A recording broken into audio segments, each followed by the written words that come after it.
सो इस लेक्चर में हम बाकी के सारे एग्जांपल्स को कवर कर लेंगे, लेकिन उसके साथ साथ मैं आपको एक और चीज़ यहाँ पर कराने वाला हूँ, होमोजीनियस सिस्टम ऑफ इक्वेशंस। इस बुक के अंदर तो इतना ज़्यादा कुछ नहीं दिया गया है, लेकिन हम इस लेक्चर के अंदर बहुत सारी चीज़ें को डिटेल में डिस्कस करने वाले हैं, और उसको अगर आप डिस्कस कर लेंगे एक बार तो आपको आइडिया लग जाएगा कि ये होमोजीनियस सिस्टम होता क्या है, और इससे रिलेटेड कभी भी क्वेश्चन आएगा तो आप इजीली कर सकते हैं। ठीक है, तो सबसे पहले स्टार्ट कर लेते हैं हम एग्जाम्पल 12 से। तो देखिए एग्जाम्पल 12 में क्या दिया गया है, इसमें कहा गया है कि फाइंड द वैल्यू ऑफ के for which the pair of linear equations 3k + x। अच्छा, पहले हम इसकी इक्वेशन लिख लेते हैं। तो यहाँ पर हमारे पास इक्वेशन दी गई है 3k + 1 × x + 3y - 2 = 0। साथ में है k² + 1 × x + k - 2 × y - 5 = 0। अब देखिए उसमें क्या कहा गया है, इसमें कहा गया है कि हमें k की ऐसी वैल्यू निकालनी है कि जिससे इन दोनों इक्वेशन में कोई सॉल्यूशन ना आए। इसका मतलब नो सॉल्यूशन एग्जिस्ट करना चाहिए, कोई भी सॉल्यूशन नहीं होना चाहिए। ठीक है, अब आप देखिए नो सॉल्यूशन के लिए कंडीशन क्या होती है कि अगर हमारे पास a1/a2 है, साथ में b1/b2 है, और साथ में c1/c2 है, तो a1/a2 b1/b2 के इक्वल होना चाहिए, बट c1/c2 के इक्वल नहीं होना चाहिए। तो इसका मतलब ये है कि यहाँ पर हम a1 की जगह क्या लिख देंगे 3k + 1। तो ये हो गया 3k + 1। ठीक है, अब इसके साथ साथ हम a2 की जगह लिख देंगे k² + 1, और फिर यहाँ पर क्या आ जाएगा 3, b1 की जगह 3 आ जाएगा, b2 की जगह क्या आएगा k - 2, तो ये हो जाएगा k - 2।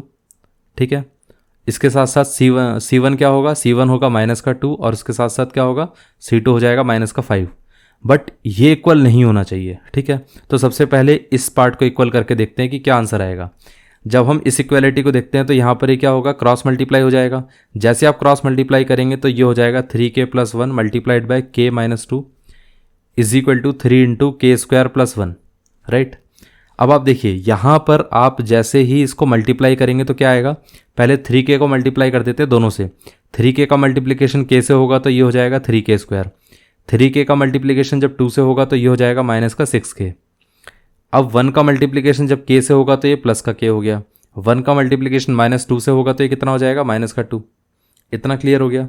और यहाँ पर क्या आएगा 3 × k² मतलब 3k² + 3 × 1 कितना हो गया 3। अब आप देखिए 3k² से कैंसिल आउट हो जाएगा, क्योंकि अगर हम इस 3k को इधर शिफ्ट करेंगे तो वो -3k होगा और ये प्लस का 3k², तो ये दोनों कैंसिल आउट हो जाएंगे, तो इसलिए हमने यहीं पर कैंसिल कर दिया। ये -6k है, ये प्लस का k है, तो ये हो जाएगा -5k।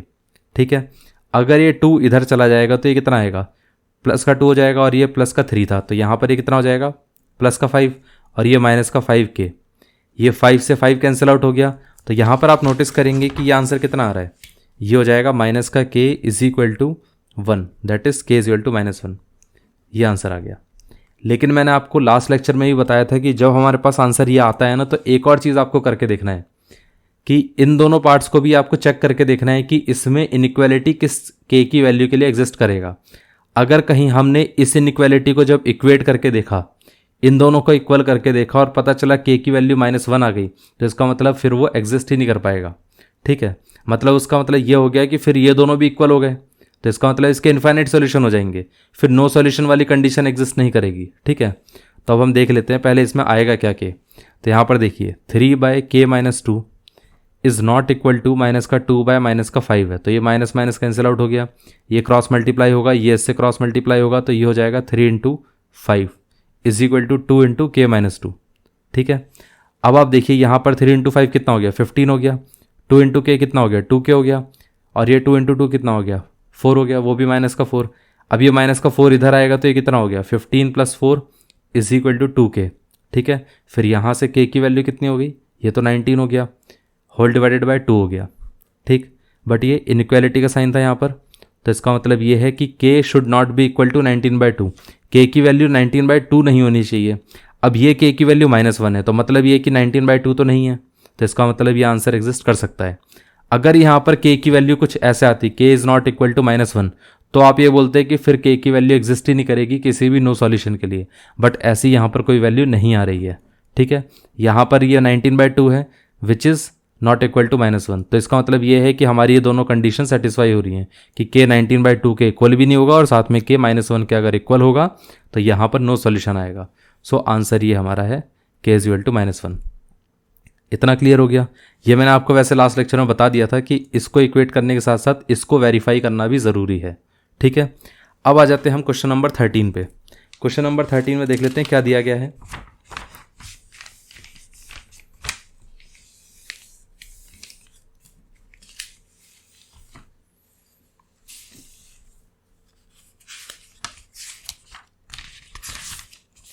देखिए क्वेश्चन नंबर 13 में कहा गया है फाइंड द वैल्यू ऑफ के for which the following pair of equations has no solution. इस केस में भी वही है कि हमें नो सॉल्यूशन वाली कंडीशन देखनी है।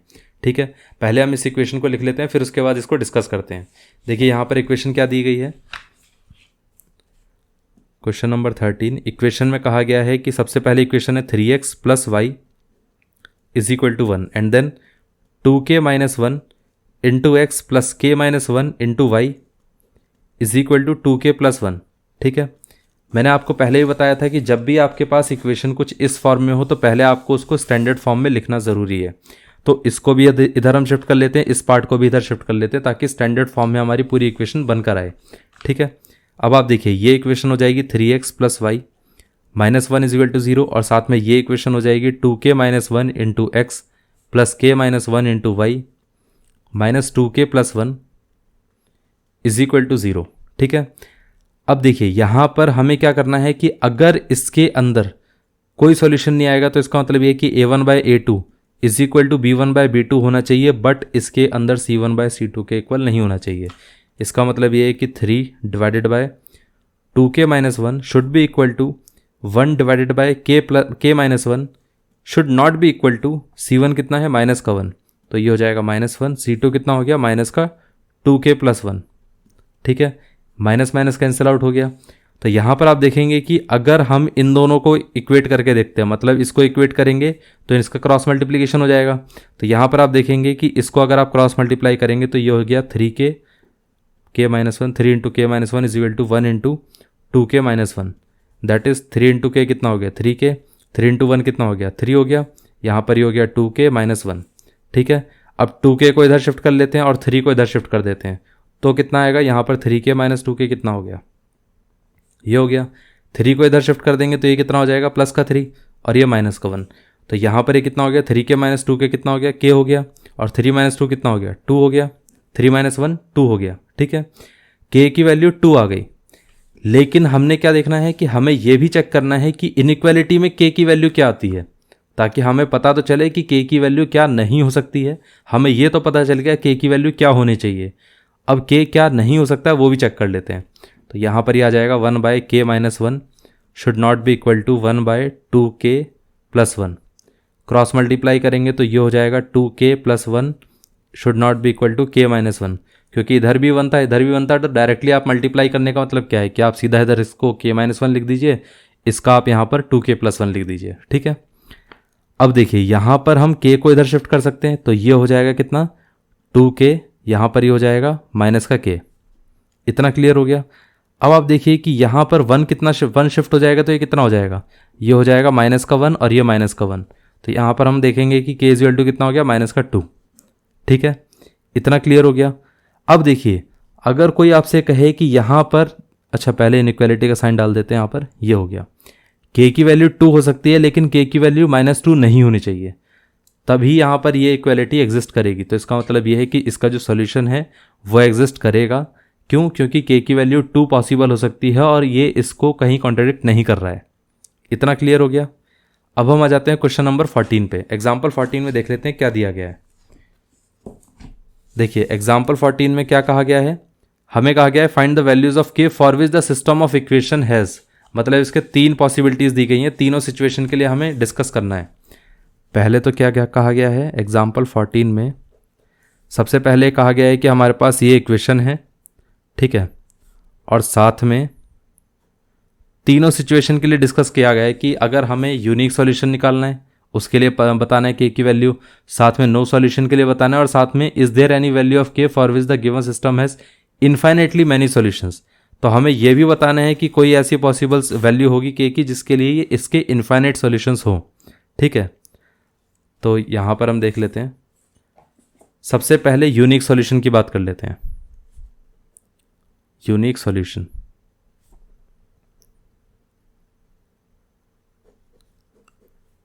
अच्छा, यूनिक सॉल्यूशन निकालने से पहले आपको स्टैंडर्ड फॉर्म में कन्वर्ट करना पड़ेगा। इस इक्वेशन को हम, इस पार्ट को हम इधर ले आते हैं, इसको भी हम इधर ले आते हैं, तो ये इक्वेशन हो जाएगी k x minus y minus two is equal to zero. And second equation is 6x minus का 2y माइनस का 3 इज इक्वल टू जीरो। ठीक है, अब देखिए यहाँ पर आप नोटिस करेंगे कि अगर आपको यूनिक सॉल्यूशन बनाना है तो इसका मतलब क्या होगा कि भाई a1 by a2 should not be equal to b1 by b2। Simple चीज़ है, ठीक है, तभी आपका यूनिक सॉल्यूशन बनेगा। तो चलिए देख लेते हैं कि यहाँ पर इक्वल होगा कि नहीं होगा। तो देखिए k बाय 6, क्योंकि a1 है k, a2 है 6, यहाँ पर b1 कितना हो गया, should not be equal to b1 हो गया माइनस का 1, b2 हो गया माइनस का 2, माइनस माइनस कैंसिल आउट हो जाएगा। अब ये 6 इससे क्रॉस मल्टीप्लाई कर सकते हैं हम, तो ये k इज इक्वल टू 6 इससे मल्टीप्लाई करेंगे तो कितना हो जाएगा, 6 इंटू 1 6 हो गया, और ये कितना था 2, तो यहाँ पर ये हो जाएगा 2। अब ये 6 2 से कैंसिल आउट होके बचे, कैंसिल आउट हो जाएगा, तो यहाँ पर कितना देगा, 3 देगा, तो यहाँ पर k की वैल्यू कितनी आ गई, 3। ठीक है, अब आप देखिए कि ये, अच्छा, should not be equal to, तो यहाँ पर हमें ये पता चल गया कि यूनिक सॉल्यूशन कब आएगा। यूनिक सॉल्यूशन तभी एग्जिस्ट करेगा जब k की वैल्यू 3 नहीं होगी। इसका मतलब यूनिक सॉल्यूशन हर k की वैल्यू के लिए आएगा for all values of k except for all real लिखना आप, तो यहाँ पर for all real values of k except 3, that's it. ये 3 नहीं होना चाहिए, बाकी कुछ भी होगा उस पर हमेशा यूनिक सॉल्यूशन आएगा। इतना क्लियर हो गया। अब हम आ जाते हैं यूनिक सॉल्यूशन के अलावा अगर नो सॉल्यूशन की बात आती तो क्या करते हैं हम। देखिए, अगर नो सॉल्यूशन की बात आती है, नो सॉल्यूशन के लिए क्या होगा, वही इक्वेशन हम फिर दोबारा लिख लेते हैं, k y minus k x into k x minus y minus 2 is equal to 0 and then 6x minus 2y minus 3 is equal to 0। यहाँ पर देखिए a1 by a2 should be equal to b1 by b2, but it should not be equal to c1 by c2, क्योंकि no solution में तो यही होता है condition. अब देखिए यहाँ पर k by 6 is equal to minus का 1 बाय माइनस का 2 should not be equal to minus का 2 बाय माइनस का 3। ठीक है, पहले माइनस माइनस कैंसिल आउट कर देते हैं दोनों में। अब आप देखिए यहाँ पर ये कितना हो जाएगा, k by 6 is equal to 1 by 2, ठीक है, is not equal to 2 by 3। ठीक, अब हम यहाँ पर इसको कैलकुलेट करके देखते हैं। सबसे पहले इस पार्ट को इक्वेट करके देखते हैं, तो ये कितना हो जाएगा, k by 6 is equal to 1 by 2। अब ये 6 2 से कैंसिल आउट हो जाएगा, तो यहाँ पर बचेगा 3, तो यहाँ पर ये 3 अगर इधर चला गया तो ये हो जाएगा k इज इक्वल टू 3। अब अगर k की वैल्यू 3 है तो यहाँ पर नो सॉल्यूशन आएगा। लेकिन मैंने आपको क्या बताया था कि इसके साथ साथ, इस सॉल्यूशन के साथ साथ आपको एक और चीज़ करनी है कि इनइक्वालिटी को भी चेक करना है। तो इनइक्वालिटी को भी चेक कर लेते हैं कि इस पार्ट में क्या दिया गया है। इसमें आप देखेंगे तो ये हो जाएगा 1 by 2 should not be equal to 2 by 3। बिल्कुल सही है, ये तो इसके इक्वल है ही नहीं, तो ये इनइक्वालिटी तो पहले से ही एग्जिस्ट कर रही है, मतलब ये चीज़ तो पहले से ही ट्रू है। इसके अलावा हमने बाकी की जो चीज़ थी वो हमने वैसे ही निकाल ली है। अगर इसमें k का वेरिएबल होता तो हमें कैलकुलेट करके देखना पड़ता है कि k की वैल्यू क्या नहीं होगी, लेकिन यहाँ तो कुछ k है ही नहीं, तो मतलब ये तो पहले से ही ट्रू है और ये भी हमारे पास आंसर आ गया। तो इसका मतलब ये है कि जब नो सोल्यूशन की कंडीशन की बात करी जाएगी तो हम ये बोलेंगे for k is equal to 3 the pair of equations gives no solution. ठीक है, इतना क्लियर हो गया। अब देखिए यहाँ पर हमने नो सॉल्यूशन की बात कर ली, यूनिक सॉल्यूशन की बात कर ली, लेकिन इनफाइनाइट सॉल्यूशन की अभी तक हमने बात नहीं करी है। तो सबसे पहले हम इनफाइनाइट सॉल्यूशन की बात कर लेते हैं। देखिए यहाँ पर इक्वेशन क्या थी, के एक्स माइनस वाई, ये इक्वेशन थी आपके पास k x minus y minus 2 is equal to 0। ठीक है, और दूसरी इक्वेशन क्या थी, 6x minus 2y, 6x minus 2y minus 3 is equal to 0। ठीक, अब इनफाइनाइट सॉल्यूशन के लिए मतलब ये है कि a1 by a2 should be equal to b1 by b2 and then it should be equal to c1 by c2। ठीक है, k by 6 should be equal to minus 1 by minus 2 should be equal to minus 2 by minus 3, minus minus minus minus cancel out हो गया। अब आप देखिए कि अगर आप इस इक्वेलिटी को होल्ड करते हैं, इस इक्वेलिटी को सॉल्व करते हैं, तो ये कितना हो जाएगा, k by 6 is equal to 1 by 2, 6 इससे कैंसिल आउट हो जाएगा 2 से, तो ये 3 फैक्टर आ गया, 3 क्रॉस मल्टीप्लाई होगा 1 से, तो ये कितना आ गया, k इज इक्वल टू 3। अब इन दोनों में देखिए इसमें आप देखेंगे तो ये कितना हो जाएगा 1/2, ठीक है, शुड बी इक्वल टू 2/3। ये क्या पॉसिबल हो सकता है? पॉसिबल ही नहीं है। This is not possible, not possible, ठीक है। तो आपको एक चीज़ पता चल गया कि भाई अगर हमें इनफाइनाइट सॉल्यूशन चाहिए तो उसके लिए ये कंडीशन के साथ साथ ये भी तो होल्ड करनी चाहिए, बट वो तो होल्ड नहीं कर रही है। इसका मतलब ये है कि there exist no value of के for which the given pair have infinite solutions, ठीक है। ये चीज़, इस साइन का मतलब होता है देयर एग्जिस्ट, ठीक है। तो इसका मतलब ये है कि कोई सी भी वैल्यू के की एग्जिस्ट करेगी ही नहीं जिसकी वजह से यहाँ पर इनफाइनाइट नंबर ऑफ सॉल्यूशंस आए। इसका रीज़न क्या है? ये वाला पार्ट, ये इक्वेट कभी नहीं हो पाएगा। इतना क्लियर हो गया? तो ये पार्ट हमारा पूरा क्लियर हो चुका है कि अगर हम यूनिक सॉल्यूशन, नो सॉल्यूशन और इनफाइनाइट सॉल्यूशन के लिए क्या क्या कंडीशन बनेंगी। अब ये तो था क्वेश्चन नंबर 14। अब देखिए क्वेश्चन नंबर 14 के बाद अब यहाँ पर हमारे पास कुछ भी नहीं है। क्वेश्चन नंबर 15 पे हम डायरेक्टली अभी नहीं आ रहे हैं, पहले हम होमोजेनियस सिस्टम ऑफ इक्वेशन की बात कर लेते हैं, ठीक है। अब मेरे को आप एक सिंपल चीज़ बताइए, जब हमारे पास इक्वेशन थी कुछ इस तरीके से a1x + b1y + c1 और साथ में a2x + b2y + c2, तो हमें पता है कि यूनिक सॉल्यूशन, नो सॉल्यूशन और इनफाइनाइट सॉल्यूशन के लिए क्या कंडीशन होगी, ठीक है। मैं आपको सिंपल चीज़ पूछता हूँ, इसी इक्वेशन के बेसिस पे अगर मान लीजिए कि हमारे पास c1 की वैल्यू 0 आ गई, ठीक है, तो क्या होगा? तो कोई दिक्कत नहीं, अगर ये c1 0 आ गया तो हम ये बोल सकते हैं ना कि भाई अगर c1 0 है, c2 0 नहीं है, तो हम ये बोल सकते हैं c1/c2 कितना हो गया? 0/c2 which is equal to 0। कोई प्रॉब्लम नहीं है भाई, रेशो तो हमारा अभी भी एग्जिस्ट कर रहा है। अगर मैंने आपसे कहा कि भाई यहाँ पर हमारे पास c2 0 आ गया तो क्या करोगे आप? तो यहाँ पर हम बोल देंगे c1/c2 कितना हो गया? c1/0।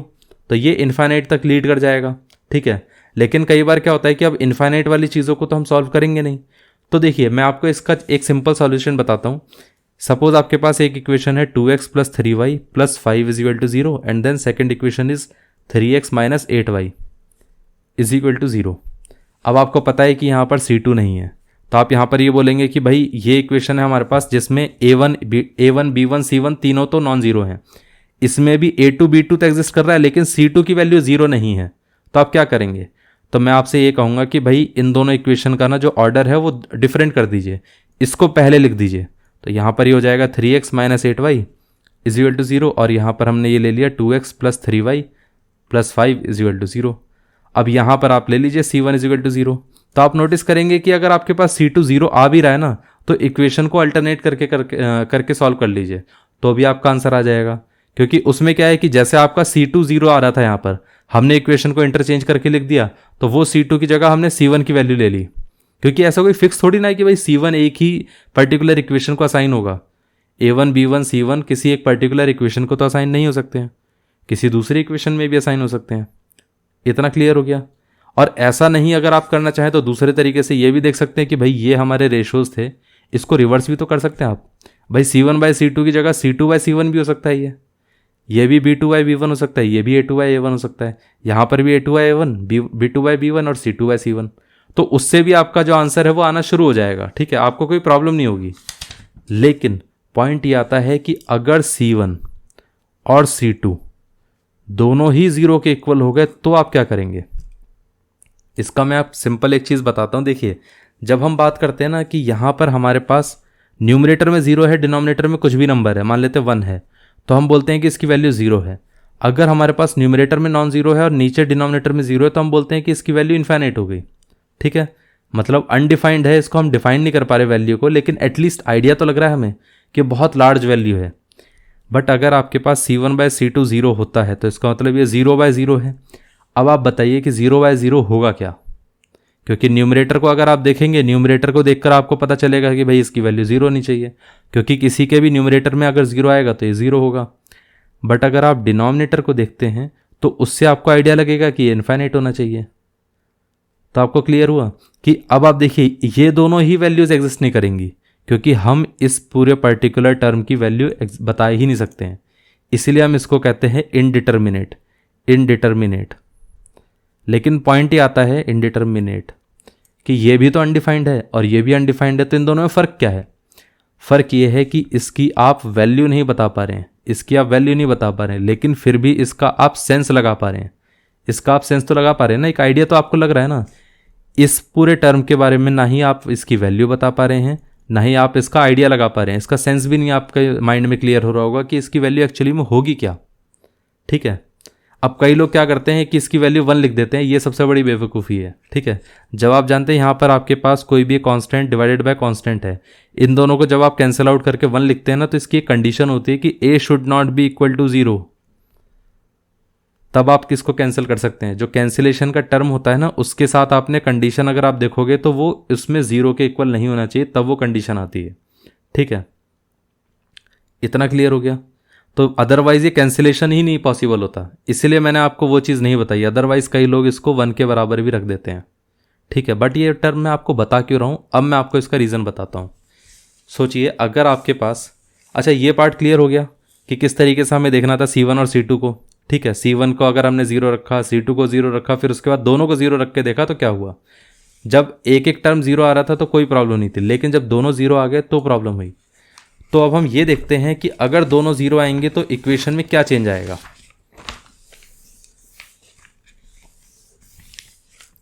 देखिए, अब आप एक चीज़ सोचिए, आपके पास इक्वेशन थी a1x plus b1y plus c1 is equal to 0 और साथ में a2x plus b2y plus c2 is equal to 0।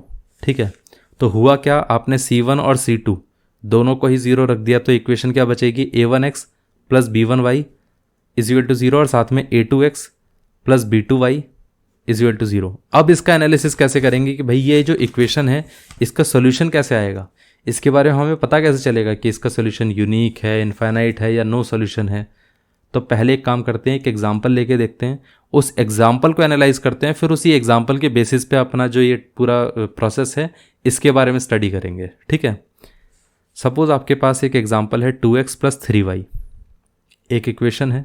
दूसरी इक्वेशन है, मान लेते हैं कि 3x minus 5y is equal to 0। ठीक है, या 3x प्लस 5y ले लीजिए। आप एक चीज़ बताइए कि इस इक्वेशन का अगर आप ग्राफ ड्रॉ करेंगे, आप मुझे एक सिंपल चीज़ बताइए, क्या ये इक्वेशन ओरिजिन से पास होगी कि नहीं होगी। अगर आप इसमें x की वैल्यू 0 रखते हैं और y की वैल्यू 0 रखते हैं, क्या ये इक्वेशन को सेटिस्फाई करेगा कि नहीं करेगा? बिल्कुल करेगा। ठीक है, अगर आप इसका ग्राफ भी बना के देखेंगे तो यहाँ पर ग्राफ कैसा आएगा, राइट। अगर आपसे पूछा जाए कि भाई इसका ग्राफ कैसा आएगा, तो मैं आपको बता देता हूँ, एक्चुअली में इसका ग्राफ कुछ इस तरीके से आएगा। आप वैसे बना के देख लेना, ग्राफ कुछ इस तरीके से आना चाहिए। ये ओरिजिन से पास होता हुआ जाएगा, यहाँ पर ये प्रॉपर ग्राफ थोड़ा नहीं बना है, लेकिन ये ओरिजिन से पास होता हुआ जाएगा। ठीक है, इतना क्लियर हो गया। अब आप देखिए, अगर मैं आपसे कहूँ कि ये हमारे पास इक्वेशन हो गई 2x plus 3y is equal to 0, आप इसका ग्राफ बना के देखिए। इसका जब आप ग्राफ बनाएंगे तो वो भी कुछ इस तरीके से जाएगा। इसको आप क्या बोल सकते हैं, ये इक्वेशन तो आपके पास ये हो गई, इस इक्वेशन को आप बोल देंगे भाई 3x plus 5y is equal to 0। इतना क्लियर हो गया। अब देखिए कि यहाँ पर हमें ये चीज़, तो देखिए मैं आपको ये नहीं बता रहा हूँ कि ग्राफ डायरेक्टली कैसे बनाना है, मैं बस आपको ये बता रहा हूँ जब आप चेक करेंगे ना इसका ग्राफ बना के, तो दोनों कुछ इस तरीके से आएंगे।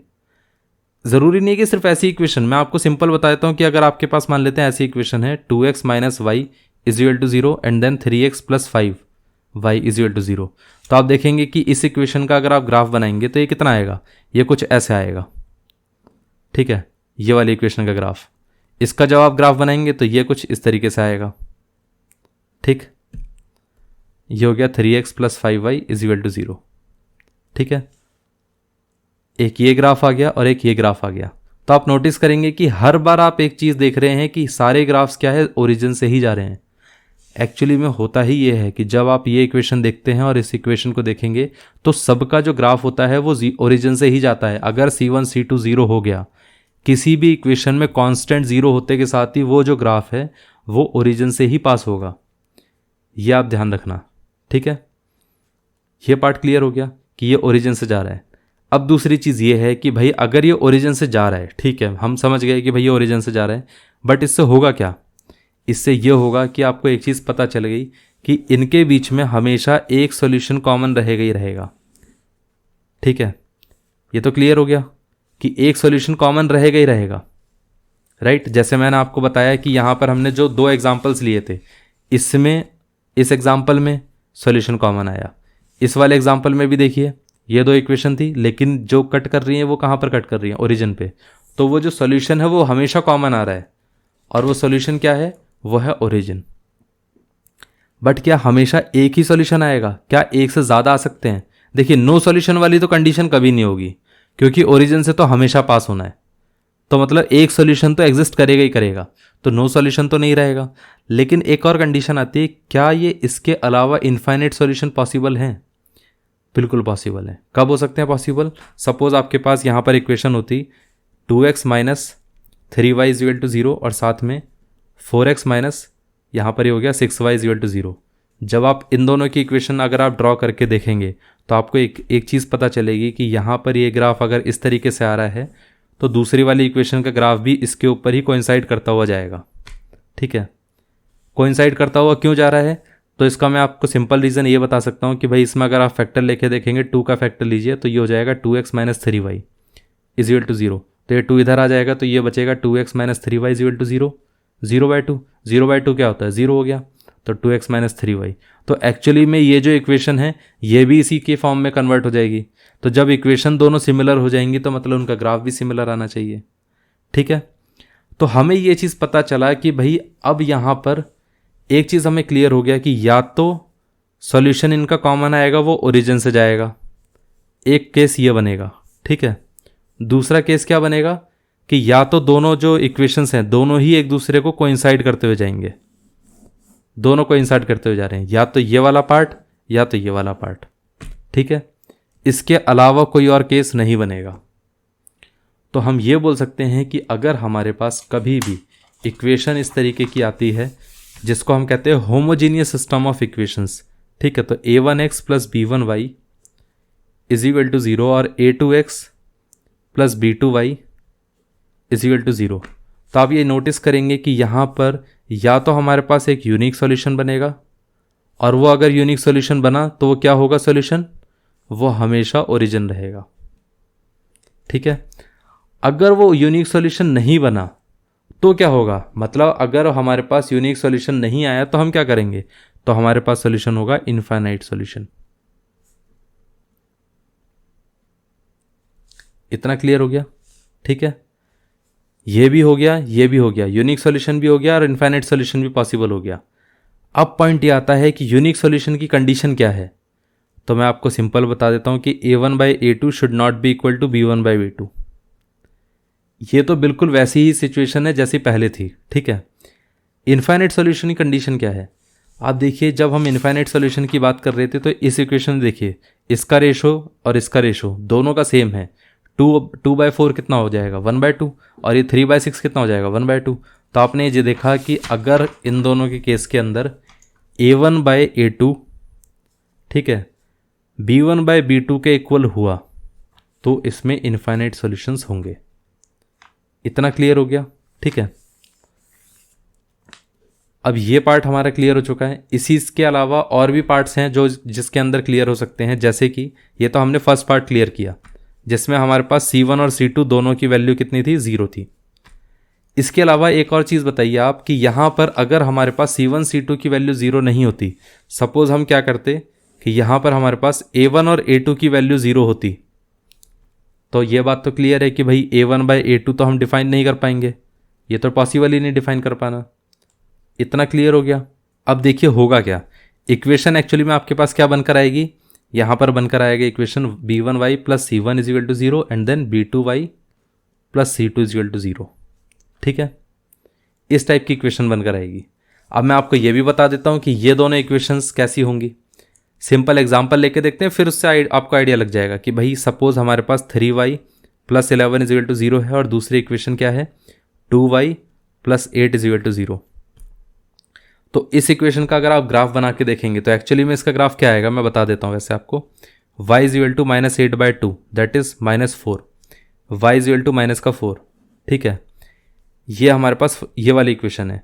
इसका मतलब पता है क्या है, y हमेशा -4 होगा, x कुछ भी हो, हमें फ़र्क नहीं पड़ता x की वैल्यू, लेकिन y हमेशा -4 होगी। तो इसका मतलब अगर आप इसका ग्राफ पेपर पे इसका ग्राफ बनाने की कोशिश करेंगे तो यहाँ पर y की वैल्यू कितनी आएगी, y की वैल्यू में ले लेते हैं हम यहाँ पर -4, तो ये -4 हो गया, तो y की वैल्यू कॉन्स्टेंटली -4 रहेगी, x की वैल्यू कुछ भी हो। ये है y, ये 2y + 8 = 0, या आप इसे बोल सकते हैं y = -4, दोनों बात सेम है। इतना क्लियर हुआ। इसके लिए अब आप ग्राफ देखिए, इसके लिए क्या ग्राफ होगा, 3y + 11 = 0 था, तो यहाँ पर y कितना हो गया, -11/3। तो इसका मतलब ये है कि y की वैल्यू -11/3 है। कुछ भी आप कर लो कि यहाँ पर y की वैल्यू कितनी होगी, -11/3, तो ये ग्राफ बनकर आ जाएगा। ये कितना होगा, 3y + 11 = 0। ये इक्वेशन और साथ में ये इक्वेशन ये है, ठीक है। ये दो सिचुएशन है, यहाँ पर ये x एक्सिस है, यहाँ पर ये y एक्सिस है। इतना क्लियर हो गया। अब आप देखिए कि यहाँ पर अब हम एक चीज़ और देख सकते हैं ना कि भाई अगर हमारे पास, सिंपल चीज़ मैं आपको बताता हूँ कि जैसे मैंने आपको इसका एग्जांपल दिया तो आपको पता चल रहा है कि इसमें कोई सॉल्यूशन एग्जिस्ट नहीं कर रहा है, नो सॉल्यूशन वाली सिचुएशन है। यहाँ पर कभी कभी भी एक दूसरे को कैंसिल आउट नहीं करेंगे, सिर्फ पैरेलल जा रहे हैं एक दूसरे के।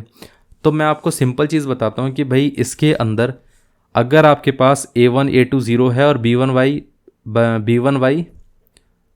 + c1 = 0 दिया गया है, ठीक है, और साथ में b2y + c2 = 0 दिया गया है।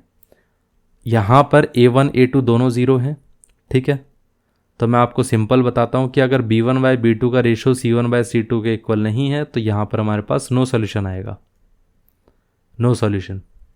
अगर ये रेशो इक्वल होते तो क्या होता, चलिए वो भी देख लेते हैं।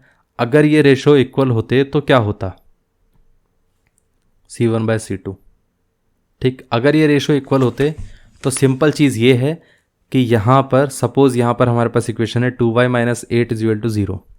एक इक्वेशन ये हो गई। दूसरी इक्वेशन क्या हो गई, यहाँ पर हम ले लेते हैं 2y - 8 = 0 है ना, तो हम यहाँ पर ये बोल देते हैं कि भाई इसकी इक्वेशन 6y - 24 = 0। तो आप देखेंगे कि इसकी अगर आप इक्वेशन बनाने जाएंगे तो यहाँ से कितना आएगा, y = 4, ठीक है।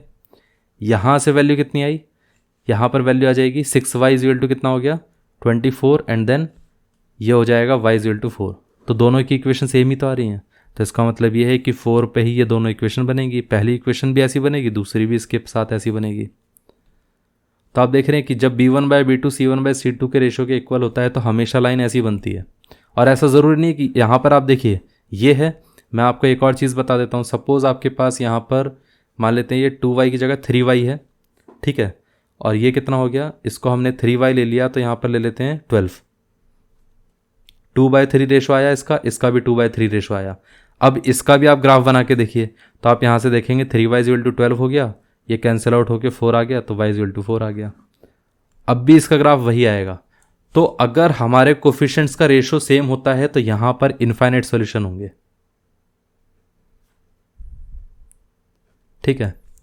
अब जैसा इसका है वैसे ही x वाले का हो सकता है, ठीक। जैसे अगर हम बोलेंगे कि यहाँ पर a1x + c1 = 0 and then a2x + c2 = 0, और इसमें है क्या, इसमें दे दिया गया है कि भाई यहाँ पर हमारे पास b1 और b2 की वैल्यू 0 है, तो क्या होगा, तो हम ये बोल सकते हैं कि अगर a1/a2 इक्वल नहीं है c1/c2 के तो क्या होगा, पहले ये देख लेते हैं।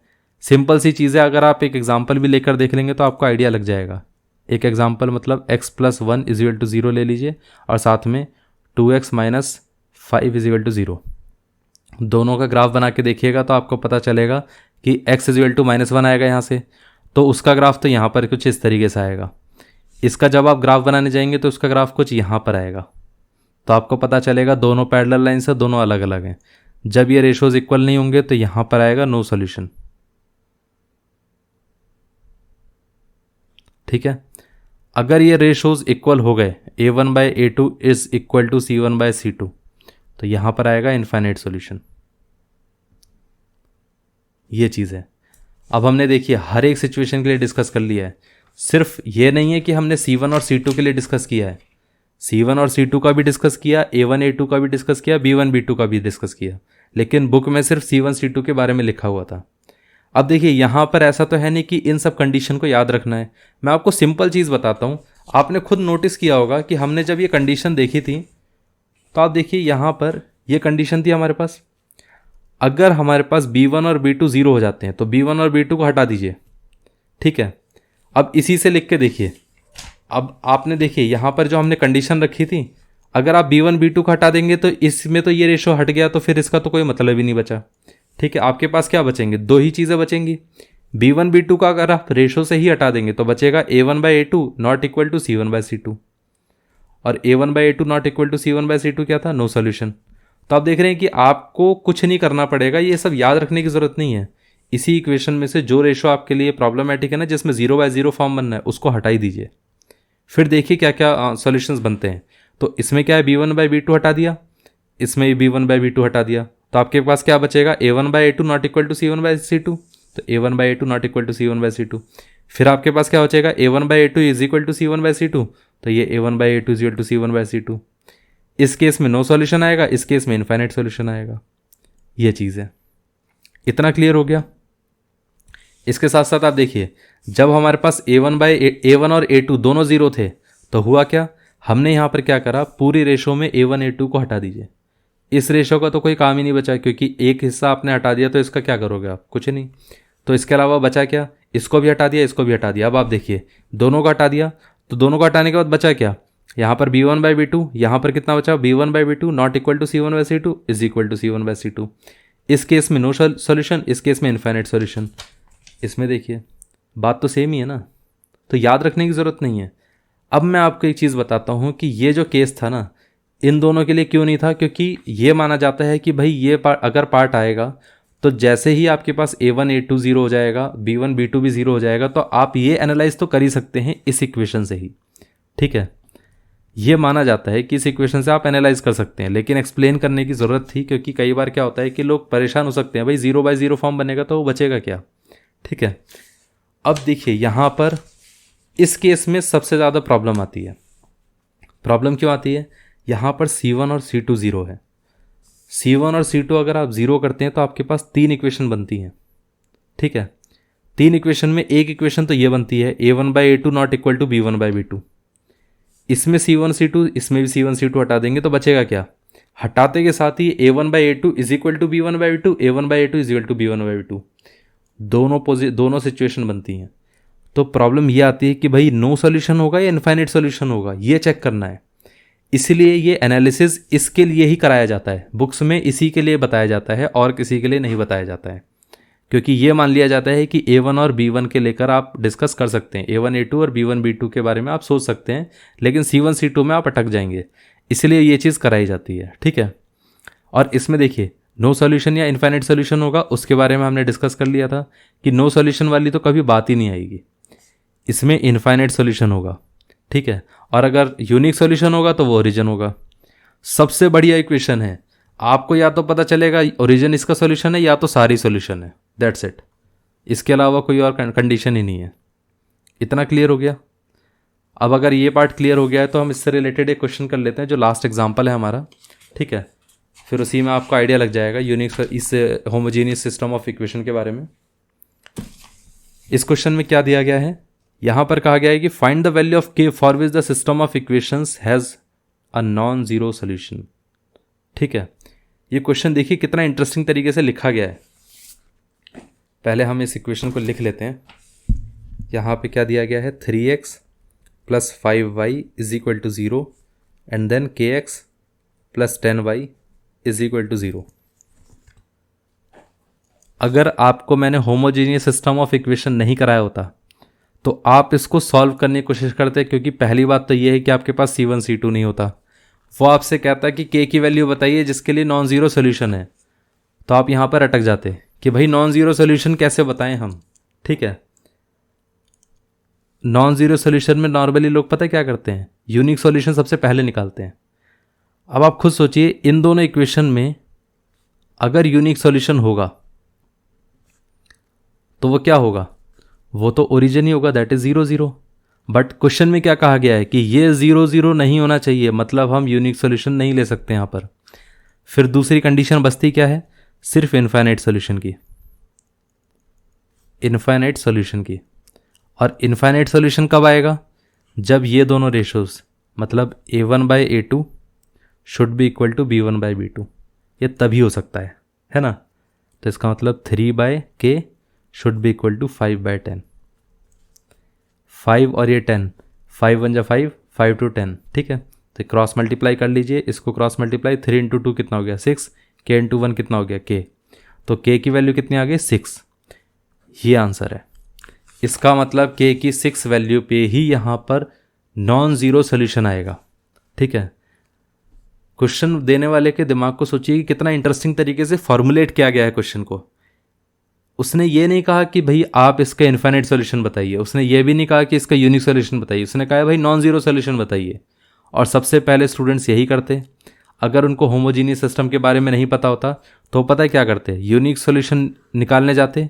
यूनिक सॉल्यूशन के लिए क्या करते, a1/a2 should not be equal to b1/b2, तो वो ये कर लेते, फिर यहाँ पर निकाल लेते k1, फिर यहाँ पर ये जो नॉट इक्वल टू b1/b2 करते, तो यहाँ पर k is not equal to 6 आता, ठीक है। क्योंकि उनको ये पता ही नहीं है कि भाई अगर यूनिक सॉल्यूशन आएगा तो ओरिजिन ही रहेगा, इसीलिए होमोजीनियस सिस्टम ऑफ इक्वेशन समझाना ज़रूरी था। ये पार्ट क्लियर हो गया। तो ये पार्ट अगर आपका क्लियर हो चुका है तो अब हम नेक्स्ट लेक्चर में डिस्कस करने वाले हैं एक्सरसाइज 3D को। अब हमने सारे एग्जांपल्स कंप्लीट कर ले हैं। आई होप आपको ये लेक्चर पूरा क्लियर हो चुका होगा। So thank you very much for watching the video. अगर आपको कोई डाउट होगा तो आप कमेंट्स में लिख सकते हैं, फिर मैं एक डाउट के लेकर कुछ लेक्चर्स भी बना दूंगा, ताकि अगर ज़्यादा डाउट्स होंगे तो उन सबको कंपाइल करके पूरा एक लेक्चर डाउट्स से रिलेटेड बना दूंगा मैं। तो ये पार्ट क्लियर हो चुका है। अब हम मिलते हैं नेक्स्ट लेक्चर में।